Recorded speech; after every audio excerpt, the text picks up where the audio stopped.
Buongiorno e bentornati, come state ragazzi? Bentornati a questa live del mercoledì come al solito, mettiamola così. Come state?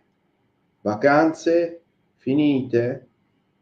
Dai, datemi un ok gentilmente, che ci siete, che mi sentite, che mi vedete e poi partiamo con questo Q4, ok?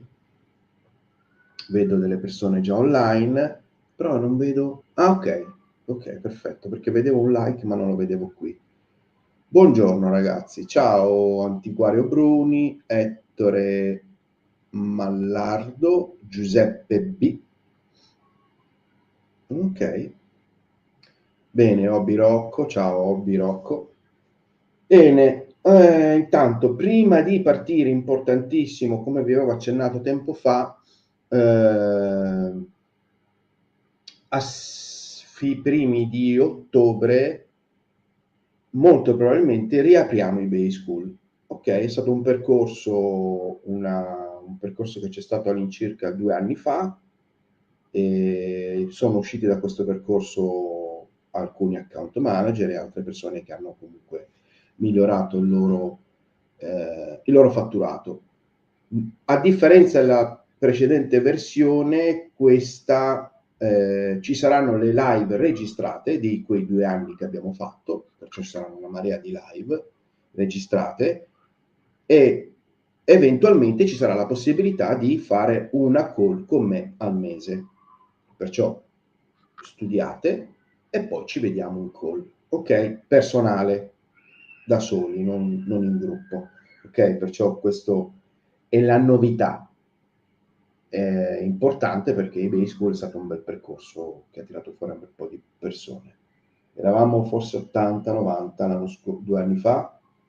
Quest'anno abbiamo deciso, per dare la possibilità a tutti di essere seguiti nel modo corretto, di limitare la cosa a 20 persone, non di più. Ok? Sarà il costo sarà proprio basso. Ok? Cercheremo di dare la possibilità di entrare a più persone possibili. C'è qualcuno qua che l'ha fatto anche, se non mi sbaglio. Bene, ok, detto questo, ne parleremo più avanti di Bay School. Oggi invece andiamo a parlare di Q4. Ad esempio questo Edoardo, io ce le sto riguardando e guardando ancora tutte le lezioni che non ho ancora visto, perciò sono tantissime.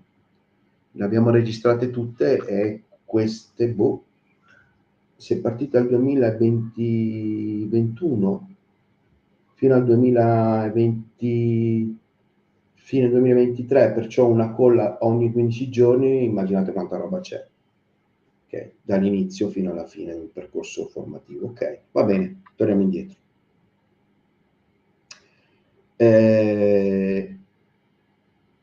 Allora, il Q4 è il periodo più importante dell'anno. Ogni anno io parlo di Q4 perché è importante che voi vi mettiate in testa che il Q4 è importante, ok? Perché è il momento in cui ci sono il maggior numero di vendite indipendentemente, anzi no, sempre legato al settore merceologico e alla stagionalità, ovvio. Se vendete abiti di carnevale, Q4 a voi. Ok? È importante perché il Q4 in un certo senso va a stabilizzare dei prodotti che possono avere, che sono tendenzialmente prodotti che girano in tutte le stagioni. Vi faccio un esempio. Vabbè, adesso c'ho sotto mano queste, ma non ha importanza, non guardate il marchio. Voglio vendere delle cuffie antirumore, questa è la particolarità di queste cuffie.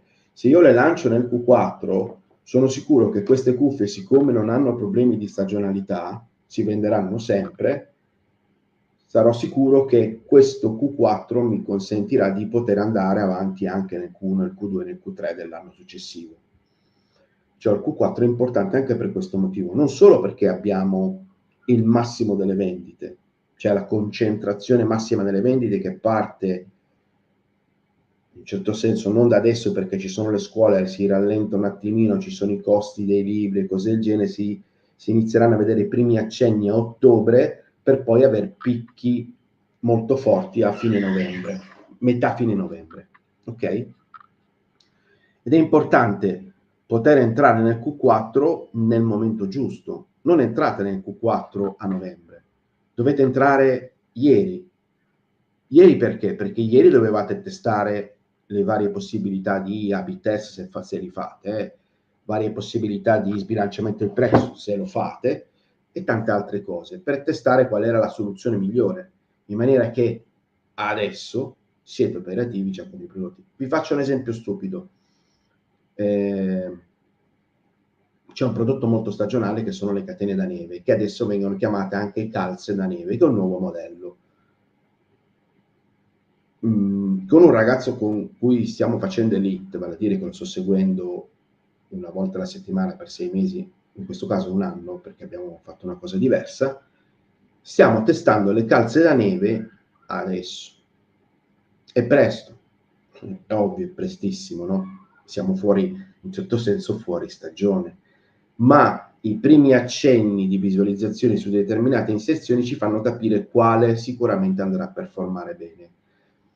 E lo facciamo anche per entrare nel mercato nel momento giusto. Appena si hanno i primi picchi di vendite, noi ci siamo. Non dobbiamo vedere i primi picchi di vendita e partire dopo una settimana, perché il tempo necessario di ottimizzare un'inserzione se ne va via, forse anche 15 giorni. Ok? Perciò è importante questa cosa qui di anticipare molto l'ingresso dei prodotti, perché non siete sicuri che quel prodotto possa partire subito. Ovvio, una bella analisi di mercato dell'anno precedente deve essere fatta, ma attenzione, non vi fissate troppo con i prodotti di, come posso dire, i prodotti famosi, perché quest'anno non è detto che funzionano. Io mi concentrerei più su dei prodotti con una stagionalità compresa nel Q4, che possa andare anche oltre, come quello delle cuffie, e fare in modo che devo ottenere il massimo dei risultati. Ovvio, ragazzi, non vi sprecate a elemosinare con sponsorizzate. Premetto, io non vendo con sponsorizzate, o quantomeno se le mettiamo abbiamo una strategia dietro, perciò quello che vi dico adesso, non elemosinate con le sponsorizzate, perché non è il momento giusto. Nel momento in cui il prodotto è partito, le sponsorizzate le andate a gestire. Ok? Io parlo sempre delle standard, non delle avanzate, perché le avanzate sono un po' complesse per il mio punto di vista. Cioè, parlarne così non è facile perché dipende dal settore merceologico, ok? Mentre le standard posso andare a gestire. Posso partire con una sponsorizzata di quanto mi chiede eBay, per poi andare a gestire dopo. A gestire dopo cosa intendo? Che l'ha portata al 2%, esempio stupidissimo. Non vi focalizzate sul fatto no, non devo dare la percentuale eBay. Poi è probabile che in alcuni settori merceologici riesco a entrare senza sponsorizzata. Dipende da quanta velocità voi avete bisogno, e che è sempre la regola come Facebook, no? Più pago e prima ricevo i dati se quella A/B test è buono. Se metto 5 euro al giorno avrò bisogno di 30 giorni prima di capire se qualcosa funziona. Vabbè, ma 30 giorni. Ok? Perciò sponsorizzo al massimo, ho una percentuale che decido io, non mi trattengo in questo momento di partenza dove devo entrare nel mercato, ad esempio, non mi trattengo, ok? Comunque devo fare una buona inserzione, potrei anche evitare di mettere la sponsorizzata, ma se voglio accelerare la metto, poi la spengo appena parto. Cosa intendo? Che appena ho le prime conversioni posso decidere di staccare la sponsorizzata o di abbassarla un po' alla volta, ok? Non fate tutto di colpo perché sennò poi l'algoritmo impazzisce. L'analisi di mercato dell'anno precedente è da tenere buona, ma fate sempre attenzione, ok? Fate sempre attenzione. Io purtroppo non sono molto contento degli ultimi aggiornamenti che ha fatto eBay all'interno della piattaforma per gli strumenti dei venditori. Hanno tolto una marea di cose, non capisco il motivo, perciò usate l'analisi fatta con Terapic, ma andate anche a vedere la frequenza dei venduti tramite i venduti. Colonna sinistra, venduti, e usate ancora quel vecchio sistema che secondo me è il miglior sistema che ancora esiste, specialmente se dovete fare un'analisi del competitor interna, ok? Certo, lo storico del competitor non ce l'abbiamo, non ce l'abbiamo perché ci farà vedere fino a una certa data, però se la stagionalità o quantomeno il suo Q4 sta iniziando a partire e abbiamo bisogno di analizzare i suoi dati, da lì lo possiamo fare tranquillamente. Fondamentale, ragazzi, importante, ricordatevi che è meglio sempre dare una scossa al mercato in modo differente che mantenersi su qualcosa che ha, come si dice, ha sempre funzionato. Fino a un certo punto, nel senso, mi spiego cosa intendo con questo. Se l'anno scorso io avevo un prodotto che girava, quest'anno lo voglio far ripartire, l'anno scorso quella fotografia ha funzionato, perché dovrei cambiarla? Vi consiglio di iniziare a testare delle cose nuove, proprio perché il mondo di internet è molto veloce. Perciò sì, ma non è che io vada a stravolgere le cose, mantengo l'esempio. Vi faccio proprio l'esempio. Scusate, sono un po' raffreddato.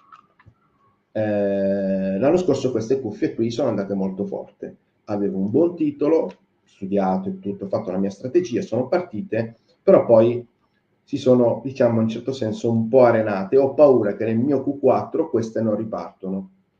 Cosa faccio? La batto? Cose del genere? Supponiamo che siete costretti ad abbatterla, perché durante l'arco o il periodo della piccola bassa stagione per questo prodotto, che può essere un po' l'estate, ha perso un po' di frequenze di vendita. Perciò la mia idea è la batto e la ricostruisco uguale.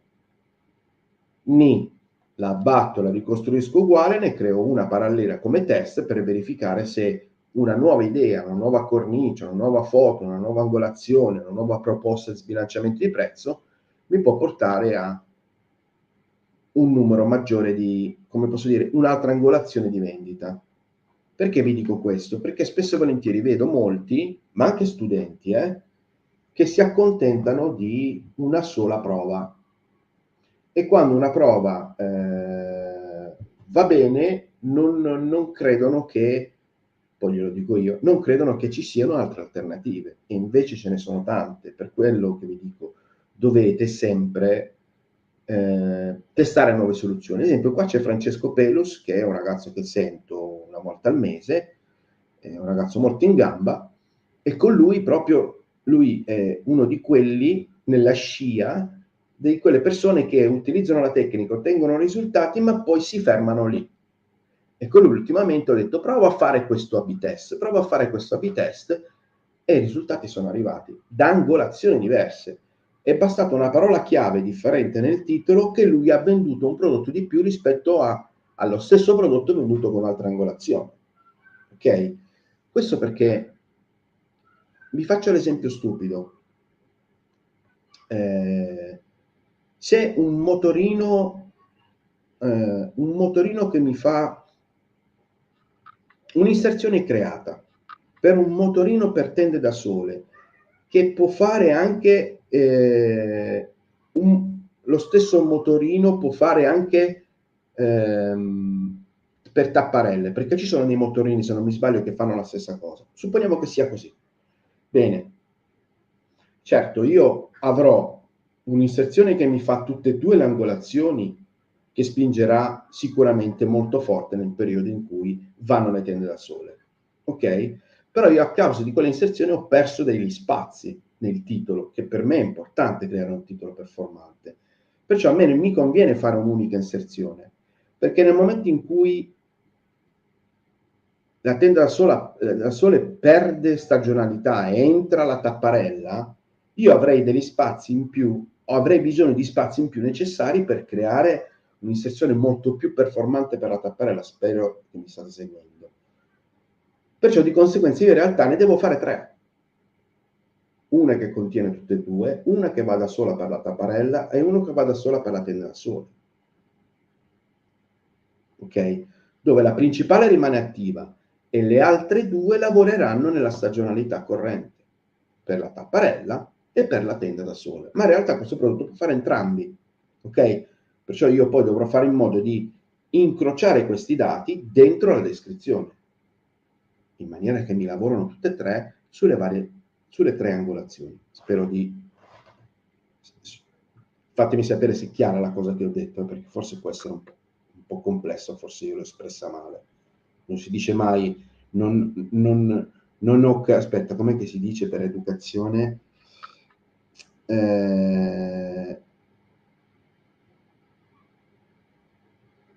non mi ricordo. Vabbè.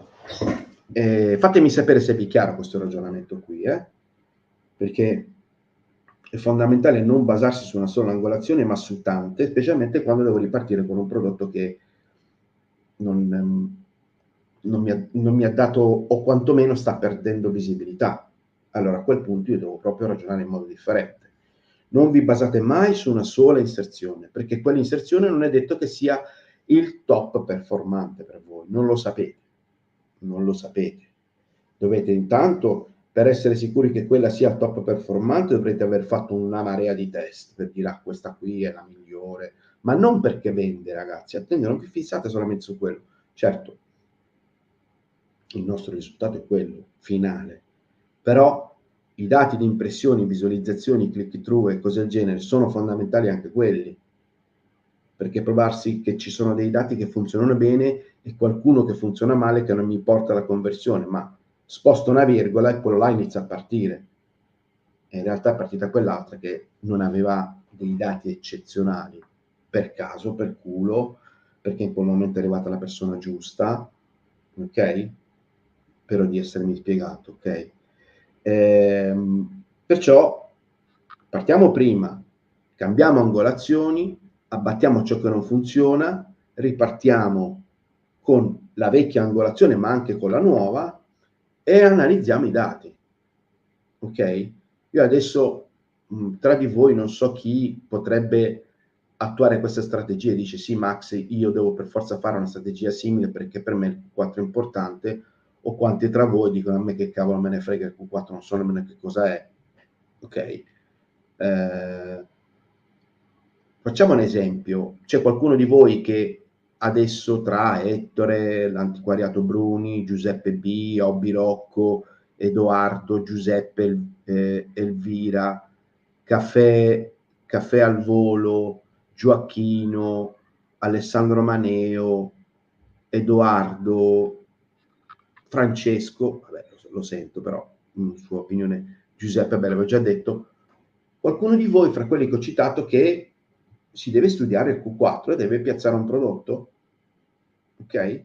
C'è qualcuno di voi che si sta studiando un prodotto per il Q4 o ha un prodotto per il del Q4 che però è morto, non sta convertendo più? C'è qualcuno di voi? Faccio la domanda e lascio un punto interrogativo. Vediamo. Nessuno prepara un prodotto per il Q4? Vanno così?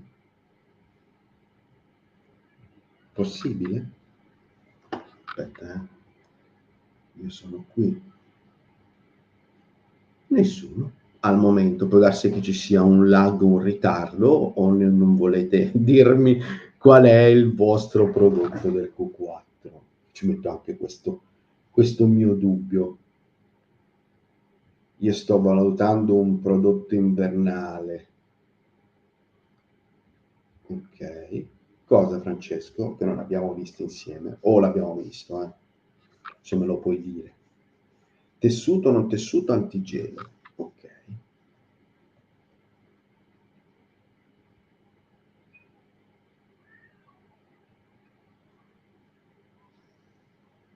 Ok. Tessuto o non tessuto antigelo. Perfetto. Questo... Ok. Sono meri. Sì, sto pensando a un prodotto.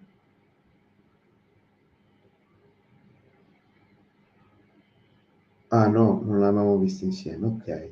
Perché quando me l'hai detto, cioè, non mi sembra di averlo che l'abbiamo visto insieme.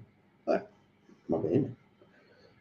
Gioacchino Davide Aiello di marca, olio per auto e moto. Vabbè, Anna Maria Deiana, olio per auto e moto non è un prodotto del Q4, è un prodotto che va tutto l'anno. Ok? Negli ultimi 3 giorni, ok. Io sto leggendo un po' tutto mentre scorrono perché arrivano i commenti, Anna Maria Tosta, olio per auto e moto, avrai una competizione della Madonna.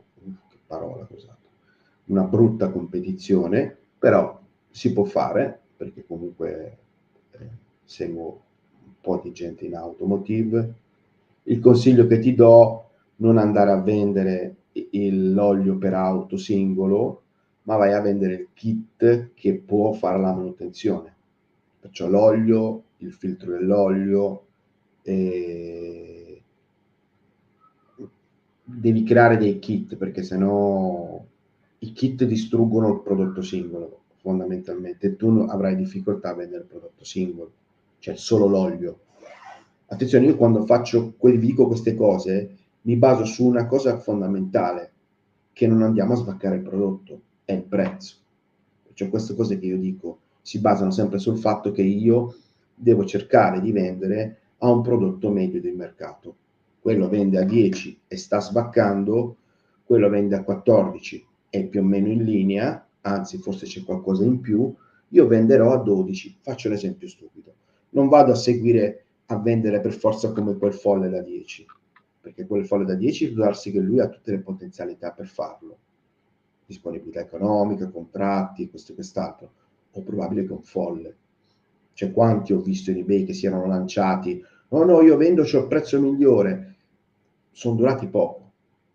Ma diceva, beh, è stronza e non ci sono margini e il commercialista mi ha chiamato. Ciò.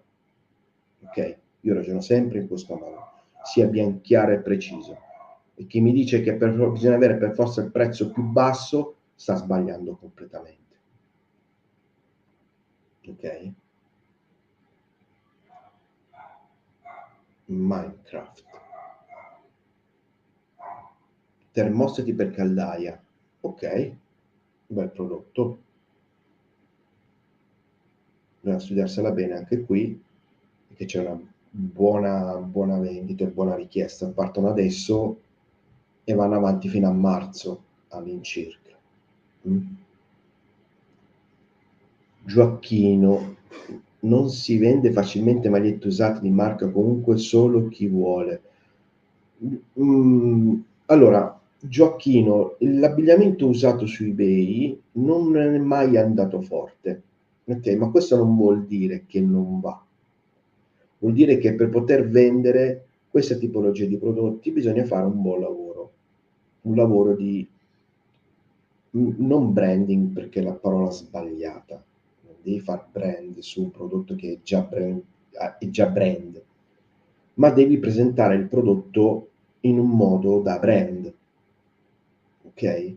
Perché se no l'abito morto, la maglietta appoggiata lì, il falso manichino, non avrò già detto 100 volte, guardatevi la storia di Girl Boss, perché là è proprio l'esempio di come un giubbottino che vale 5 dollari, lei se l'è messo addosso, era una strafica e lo vendeva a 100 dollari in asta. Quella è la grande cosa. Ok? Cioè, l'usato deve essere, fa anche rima, valorizzato, specialmente se è abbigliamento. E abbigliamento femminile ci vuole una stragnocca che monta i vestiti. C'è nulla da fare. Vendi un capo di Armani, non c'è bisogno della stragnocca, ma quanti capi di Armani a disposizione avrai? Che li hai pagati bene, puoi fare margine? Pochissimi. Quante magliette da sera ci avrai di marche più o meno di queste e quest'altre? Tante. Hai la stragnocca che te li monta, che si veste bene, si mette davanti a uno specchio, ha un bel seno, ha un bel sedere, non senza offesa ragazzi, attenzione, ma quelle sono le cose che effettivamente danno valore a un capo se vestito da una donna. Ok? Come ad esempio se volete fare abbigliamento da uomo usato, dovete avere qualcuno che prende questi jeans Levi's e se li mette addosso, ok? Con un buon portamento e con un abbinamento dell'abbigliamento corretto. Vi faccio l'esempio. Levi's 501 usato. Sto sparando a cavolo, Levi's 501 usato. Che mettete? Uno che ti posso dire, con un maglione di lana verde che deve montare? Assolutamente no. Ok? Un ragazzo che abbia delle gambe slanciate, che porti delle scarpe da tennis che siano Adidas, Nike, comunque siano in trendy, con una bella maglietta bianca a maniche corte, con un bel fisico possibilmente, con dei tatuaggi. A quel punto io ho creato un avatar su quel capo. Prendo il primo che c'è, gli metto questi jeans Levi's, non bado l'abbigliamento, le fotografie sono fatte un po' così, avrò difficoltà a far valorizzare quel prodotto. Certo, tra parentesi, non è facile, perché avrai tanti capi che non avranno la taglia della persona che monta, ok? Mettiamola così, devi poi sistemare alcune cosettine a livello digitale per poter accelerare un po' i tempi, ok? Però è quello il lavoro che si fa per poter dire vendo usato su eBay come abbigliamento. Se non si fa questo lavoro, conterà soltanto il brand e l'occasione che hai di vendere un giubbotto alla Timberland a 10 euro. Mentre se ho un bel giubbottino che di per sé è bello, ma non per forza è marchiato, posso metterlo già a 20 euro, a 50 la butto lì, se ho creato quella situazione particolare.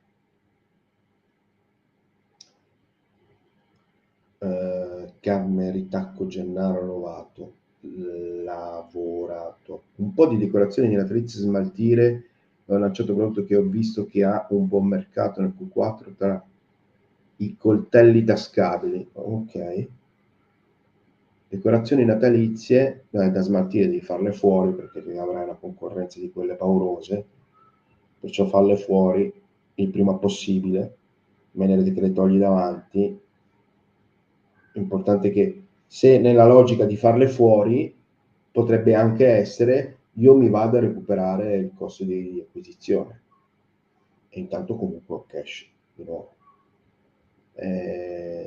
Coltelli tascabili carini. Occhio ai coltelli, se hai in tal caso web interpret, ok, web interpret, cavolo si chiama lui, che non di sganciarlo su queste inserzioni, perché se ad esempio sei all'interno di qualche nazione dove la parola knife è vietata, ti bloccano l'account.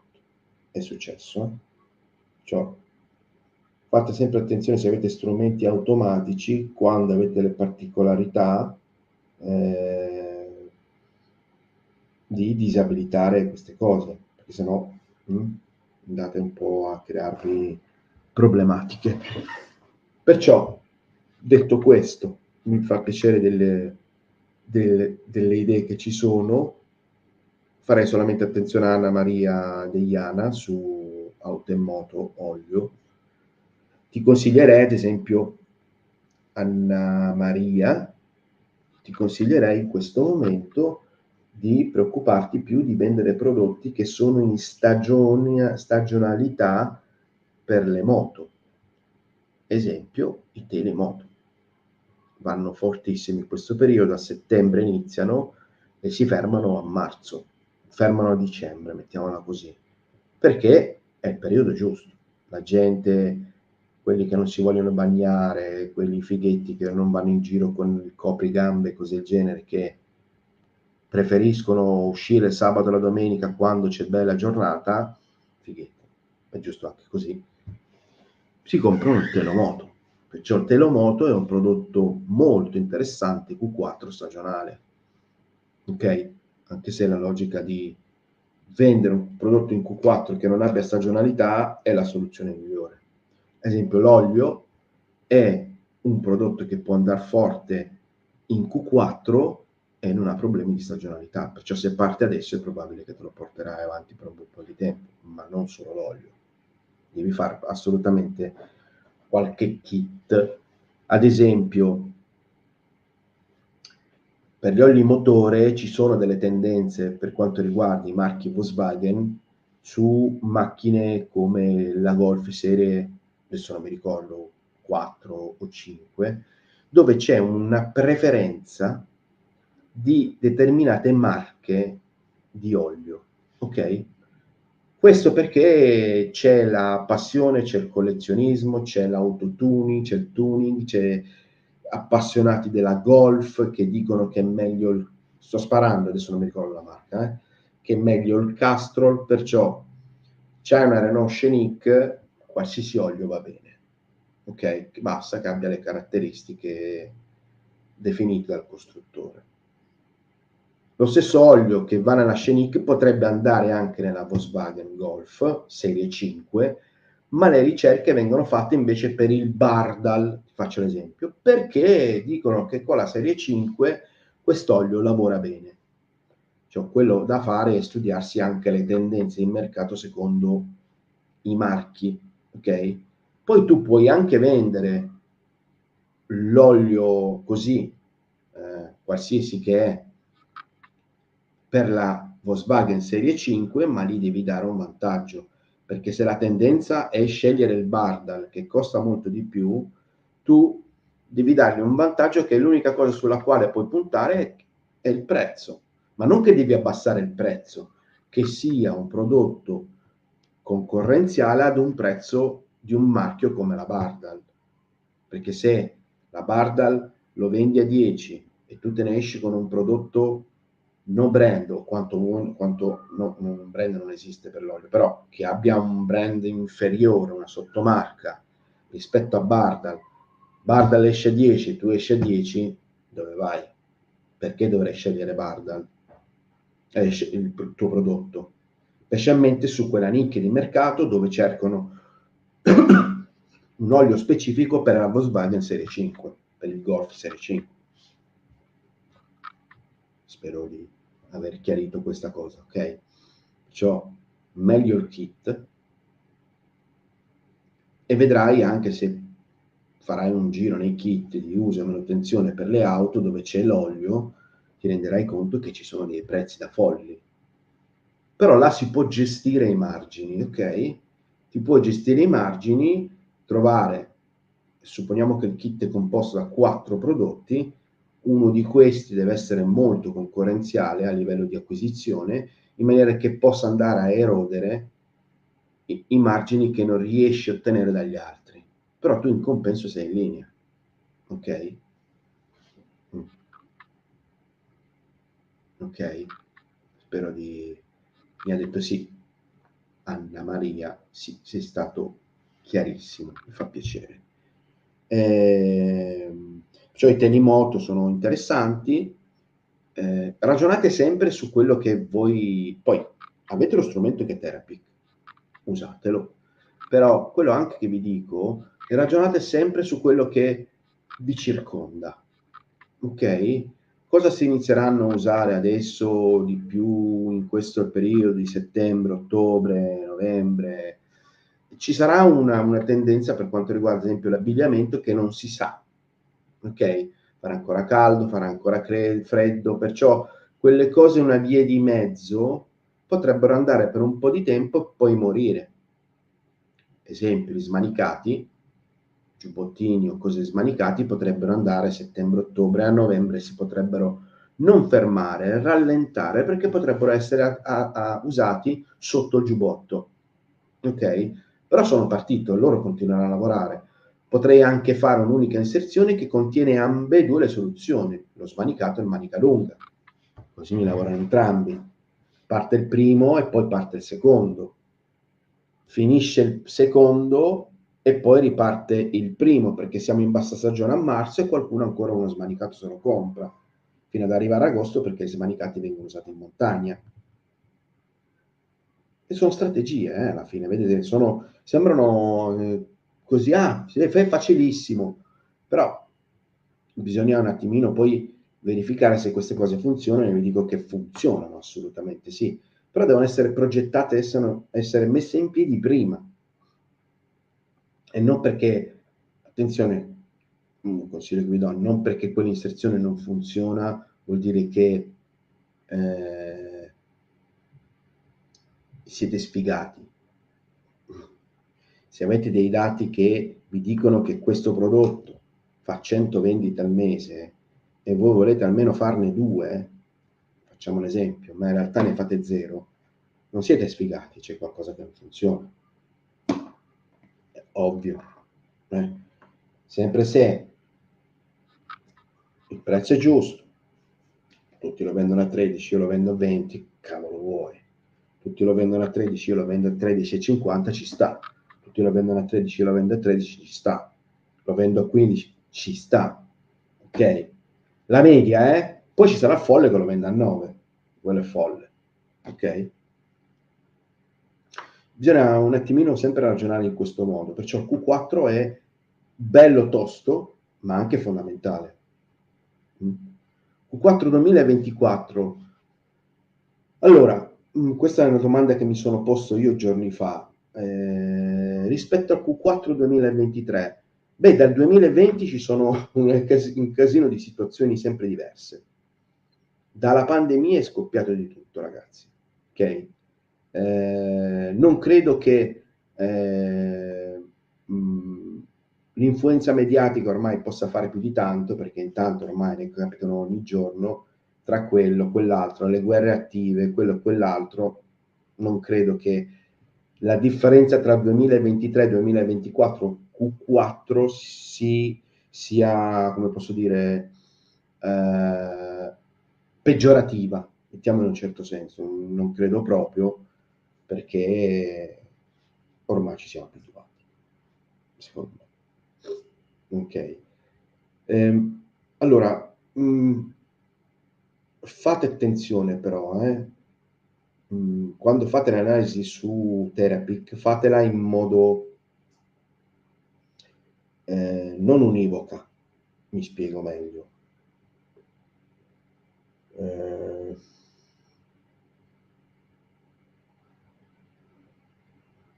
Ok, voglio vendere queste. Tolgo il fatto che siano Bose, voglio vendere queste. Queste hanno, qual è la loro particolarità che può far decidere una persona di comprarle rispetto a comprare delle cuffie normali, che sono delle cuffie antirumore, ok? Perciò vanno a togliere il rumore di fondo. Quello che devo cercare io, non sarà i volumi di venduto di questa marca,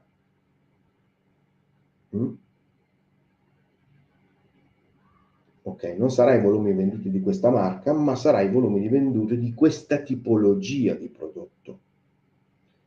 Fatto questo, poi filtro i risultati e vado a vedermi il venduto di questo prodotto e di questa marca. Ok? Perché faccio questo?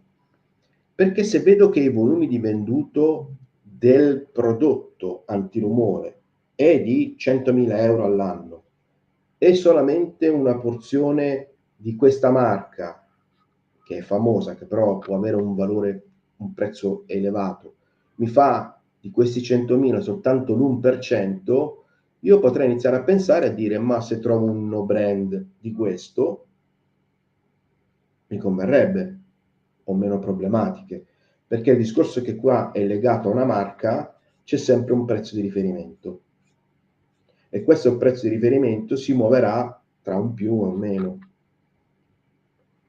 Ok? C'è chi si scannerà, andrà verso il meno, c'è chi cercherà di mantenere i margini giusti e andrà verso il più, e via. Ok? Questo vale sempre questo è un esempio che vi ho fatto su un brand collegato, ma quando faccio le ricerche su Therapic devo farle sempre in maniera molto blanda inizialmente, poi vado nel profondo, se no, se inizio a partire e faccio solamente nel profondo, in questo caso vabbè c'è il discorso del brand, ma alcune volte mi limito tanto, come se ad esempio vado a cercare i volumi di venduto di un di una tipologia di vite, ok? Ah, se ne vendono 10.000 al mese, faccio l'esempio, 10.000 euro al mese. Ma in realtà io ho, come posso dire, nel mio catalogo tante tipologie di viti che fanno varie misure e mi potrei perdere di vendere quella che in realtà ce l'ho anche io, ma non l'ho analizzata perché ho cercato solamente questa nello specifico. Perciò parto dall'ampio e poi vado nel profondo, perché così riesco a capire tante cose. L'esempio è, voglio vedere il venduto in generale, parto con la parola antirumore, filtro le categorie e vado in cuffie e là vedo il volume antirumore. Poi devo verificare se la parola antirumore è quella corretta, che potrebbe essere no noise, sto sparando, no, qualcuno mi prende a calci perché ho detto le parole in inglese sbagliate. Ok? Fondamentale sta cosa. Esempio, ehm, olio per auto. Ci sono varie declinazioni per chiamare l'olio. Olio motore, olio per auto. Ok, la cosa migliore è olio, filtro e vado nella categoria tramite Therapic dove ci sono gli oli per uso e manutenzione delle auto e là vedo il volume corretto. Da lì poi filtro per Bardal, Castrol e via. Poi filtro per Renault, Citroën, Peugeot e via. Ok, allora, poi cosa? Gioacchino mi dice...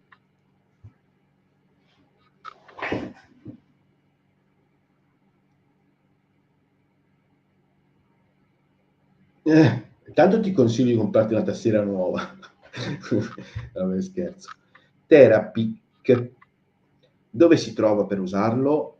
Therapic per usarlo si trova nella tab, vai nel mio eBay, aspetta, però devi averlo, devi fare l'iscrizione se non ce l'hai. Con negozio dovresti averlo normalmente, ma anche senza negozio. Condivide lo schermo, ma però comunque dovrebbe essere ok. Qui vai in ricerca prodotti, ok, qua dentro hai Therapic.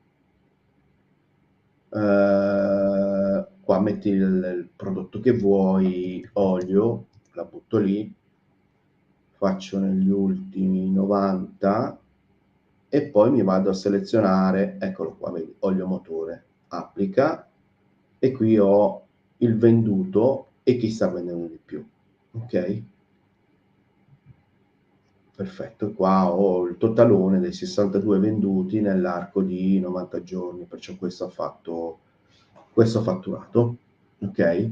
Olio per motore, total, perfetto, spero di... e così ti fai la tua analisi, ok? Ci sono anche le cuffie wireless ora. Da mo', da mo' che esistono le cuffie wireless. Forse non ho capito bene la domanda, però se le cuffie wireless esistono da... Boh. Non lo so, forse ho capito male. O mi vuoi prendere in giro? Boh, non lo so. Va bene, dai, parte tutto. Ciao Arredamento Rossi, buongiorno, Lago Negro. Lago Negro del Sirino? Vicino in Basilicata? Bellissimo, se è quello, bellissimo. Ok, dai.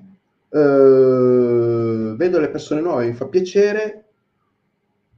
Mi raccomando, riguardatevi questa live per quanto riguarda il Q4, fate le cose con calma, con cautela e ragionate sempre su quello mh, che sono le prospettive per il futuro, perché Q4 è una bella occasione. Dateci dentro, ragazzi. lo so da poco che ci sono. Vabbè. Dateci dentro, specialmente se c'è qualcuno nuovo, ok? Perché questo è il periodo interessante, molto interessante, ok? Do un consiglio a persone nuove, questo perché mi è capitato di avere una call con una persona che è appena entrata in eBay e ha fatto il solito errore che fanno tutti. Solitamente quando si entra in eBay si ha tanta aspettativa, ok? Specialmente perché vedi qualcosa che hai prodotto per la tua inserzione e ti aspetti che questa debba produrre subito risultati. Inizialmente sì, eBay ti dà una spinta, ti promuove tantissimo perché sei nuovo e poi vuole farti vedere che eBay funziona. Ma nel momento in cui poi, diciamo, il tuo standard va allo stesso livello degli altri, le tue vendite si azzerano. È là che ci dovete dar dentro. È là che dovete incominciare a capire che non siete gli unici su eBay a vendere quel prodotto, che di ferramente ce ne sono 20.000 su eBay, che di negozi di ricambi auto c'è al mondo, che ci sarà sicuramente qualcuno più forte di voi e non vi immaginate e non pensate nemmeno che quella persona, anzi, iniziate a dire: ma come cavolo quella persona può vendere quei miei stessi prodotti a un prezzo così basso, dove addirittura andrete a chiamare il vostro rappresentante della Bardal, della Castrol, e direte: ma com'è possibile che quello e poi ci saranno tanti motivi e scuse dove la gente vi dirà questo e quest'altro. Ma in realtà non è il prezzo sul quale voi vi dovete puntare, è sulla competenza che dovete andare a crearvi, sia per eBay, sia per il vostro e-commerce, sia per tutto, perché man mano crescerete, man mano internet andrà sempre più veloce, la selezione sarà una bella selezione naturale e andranno avanti coloro i quali si affidano ad agenzie serie, si affidano a professionisti, diventano loro professionisti, imparano. Non è più il 2008 e non lo sarà mai più. Ok, 2008 perché? Perché nel 2008 si vendevano anche i sassi e qualsiasi cosa facevi, bene o male, comunque vendevi. Quando io sono partito, me lo ricordo, e ve lo ridico, ve l'avrò già detto, c'erano 3.000 libri antichi. Adesso ce ne saranno 2 milioni. E perciò la fetta si restringe per tutti. Chi si evidenzia, chi riesce, chi va avanti, chi studia, chi sponsorizza, va bene, volevo dire, chi come promuove bene il proprio prodotto. Io adesso mi sto studiando, perché sono curioso e perché comunque voglio vedere se è vero, YouTube Automation, vale a dire creare dei video con l'intelligenza artificiale. È pieno ragazzi, è stracolmo, ma questo non vuol dire che non funzionerà. Funziona se tu usi un metodo o qualcosa di nuovo, diverso. Certo, copierai i migliori, ma quello che alla fine ti farà andare avanti e creerà qualcosa di diverso sarà la tua inventiva, anche se utilizzi un sistema come l'intelligenza artificiale. Ok? Perciò anche lì ci vogliono competenze, ci vogliono delle prove, ci vuole un po' di esperienza, ci vuole fallimenti, vittorie, ok? L'ultima rispondo, Gioacchino, qualità penso che conta. Caro Gioacchino, c'è un problema fondamentale su una cosa che tu qua dici, che la qualità si percepisce solamente quando il prodotto è arrivato, non prima. Se parliamo di qualità del prodotto, se parliamo di qualità dell'inserzione, puoi farla bellissima, ma devi fare in modo di farti trovare, perciò qualitativamente tutto l'intorno buono, la buona foto, la buona descrizione, il buon titolo, il buon allineamento del prezzo.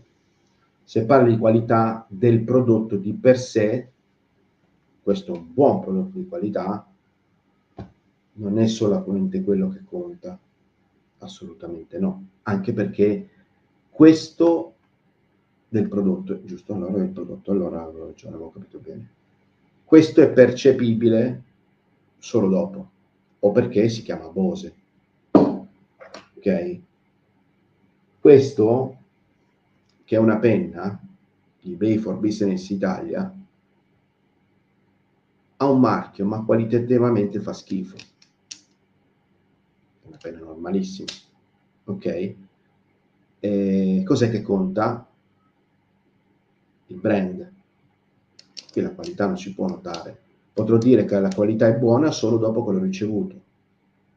Cioè la qualità del prodotto non è percepibile via internet. Non ce la fai. Tranne se fai quello che ho detto sui vestiti usati. È buttato là la maglietta, io per alzare il livello del prodotto devo dargli un valore percepito più alto. Una bella ragazza che lo veste bene, tutto. Allora lì alzo la qualità della mia inserzione, ok? E allora a quel punto posso infrangere determinate barriere. La qualità è percepita dopo. O chi mi dice, qual è il tuo punto, faccio questa domanda, qual è il tuo punto di forza? È il mio servizio clienti. Sì, ho capito, ma il servizio clienti avviene dopo, non viene prima. Ma se tu non vendi, come fai a dar valore al tuo servizio clienti? Stai lì ad aspettare, però il mio servizio clienti, sì, però non sto vendendo. Perciò è quello che viene durante la creazione di inserzione che può dare un certo valore, può dare determinate cose, può darti la vendita e da là scaturisce, ma se vendo poco il servizio clienti te lo metti in... ok? Ma come fa allora una piccola formica a combattere contro gli elefanti? Allora è semplice, si parte, si parte, si parte.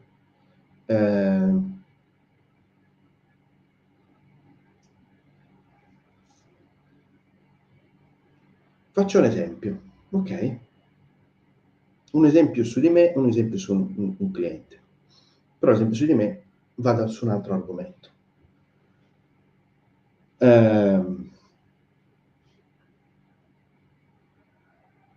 Avevamo un grosso concorrente su eBay, era il nostro punto di riferimento. Dopo 1 anno e mezzo quel punto di riferimento non esiste più, siamo noi il punto di riferimento. All'inizio, quando si è partiti, diceva cavolo, quello è bello grosso, lui è un elefante, noi siamo una formica. E le formichine cosa fanno? Costruiscono un po' alla volta, vanno a costruire un po' alla volta. Se tu arrivi già come elefante, ti scontrerai con elefanti. Mentre da formica tu piano piano puoi eludere l'elefante, o quantomeno aggirarlo, o trovare la strada. Ci vuole tempo. Ci vuole tempo e strategia. Perché se io penso all'elefante che lui vende a 5 e voglio vendere come l'elefante allo stesso prezzo di 5, e io sono un piccolo negozietto di un borgo dove solitamente a 5 non ci arriverò nemmeno al momento, non ci arriverò perché non ho il potere economico, non ho giusti contratti, con calma. Dove posso arrivare ci arrivo, dove non ci arrivo metto da parte. Domani ci arriverò. Tutte subito su eBay non è possibile. Mia esperienza personale, ritorno a YouTube Automation, guardo dei colossi che fanno milioni di visualizzazioni e dico io come posso? E certo, sta sempre la stessa logica di eBay, non posso ottenere subito risultati sperando di piazzare il mio primo prodotto con una sola parola chiave, dovrò lavorare con tante variabili e avrò delle sconfitte, avrò delle vittorie, ma piano piano con il tempo riuscirò a capire qual è la strada giusta e sono ancora una formica. Però da un canale che può avere 900 iscritti ti rendi conto che la cosa sta andando bene quando vedi che gli iscritti aumentano, ma sono ancora una formichina, ovvio, rispetto a quelli che hanno 1 milione, 2 milioni, 3 milioni di iscritti. Sul test che sto facendo, attenzione, cioè anche lì, ma la regola della formichina, certo. Ti faccio un esempio stupido, uno mi viene da me e mi dice io ho un negozio di pneumatici, sono forte, ho le potenzialità, non voglio abbassare il prezzo, ma sono sicuro di essere molto forte.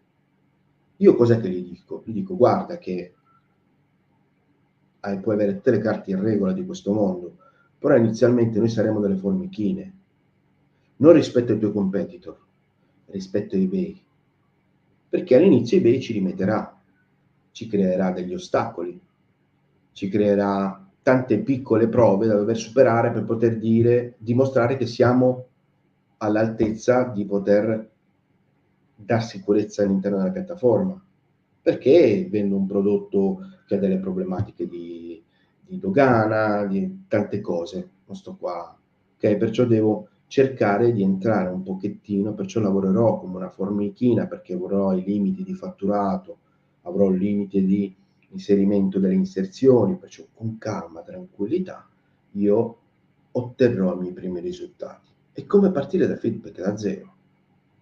Cioè, Luca, quando ti trovi di fronte al discorso che io mi sento una formichina rispetto ai grandi, pensa a quando sei partito con feedback zero e che forse per te sarebbe stato impossibile raggiungere i 1000, i 2000 feedback che hai adesso, eppure ce li hai.